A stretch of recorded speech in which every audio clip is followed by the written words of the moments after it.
So just weeks after their high-profile fight, it appears that Rhianna and Chris Brown are back together. Brown was arrested, and we all saw an internet photo of a battered and bruised Rhianna days later.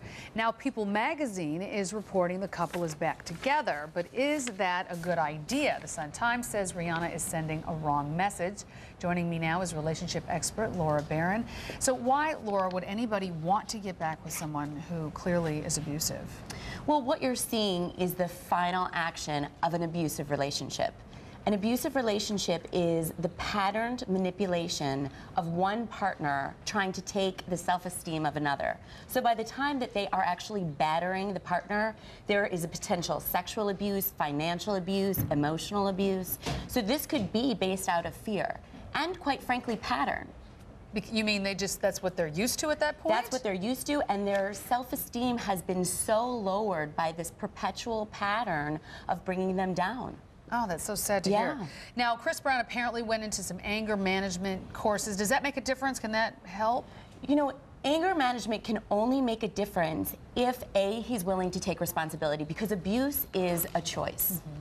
So if he's willing to take full responsibility, then there is potential. But this is also about learning how to then nurture appropriately and healthfully his partner, Rhianna. And it's really, really about Rhianna getting healthy and her finding some independence and some more self-care and self-worth. It doesn't sound like you think this is a very good idea for them to get back together either, because it's pretty quick after all of this too. Yes, it's quick, but it's unfortunately very common. And also in the dance of abuse, what you find is that after a pattern of abuse, there is this rekindling, there is this warmth, you know, there are rumors that he's buying her presents, etc., and ingratiating her back into the world and that pattern. Oh, okay. Okay, so let's get to real people. I mean, they're real people too, but what can, if someone's in an abusive relationship like right now, like this one, what should they do? If they see some of these same sort of characteristics of taking self-esteem away, etc., what should someone do?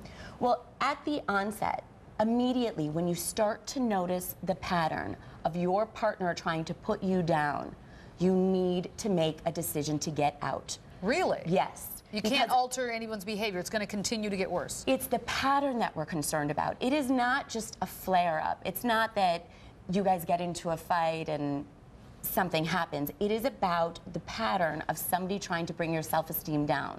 And there are many different opportunities. There are abuse shelters. There are counseling centers that you can go to. Really what the victim has to rely on is gaining back their independence and gaining back their self-esteem. What about somebody who is potentially an abuser?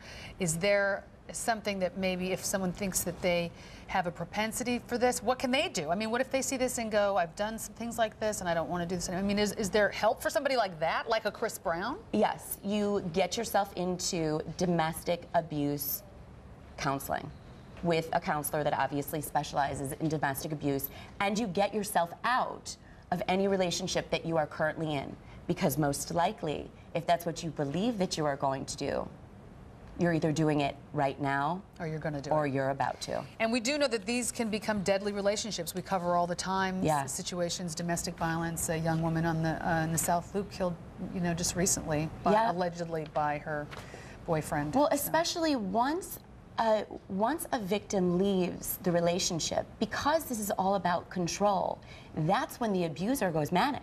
Yeah, gets really violent. Exactly, because they're losing control and they want to retain the control over the other person. Wow. Thank you, Laura. Very serious subject. Thank you so much for giving us some perspective. Sure. Appreciate that.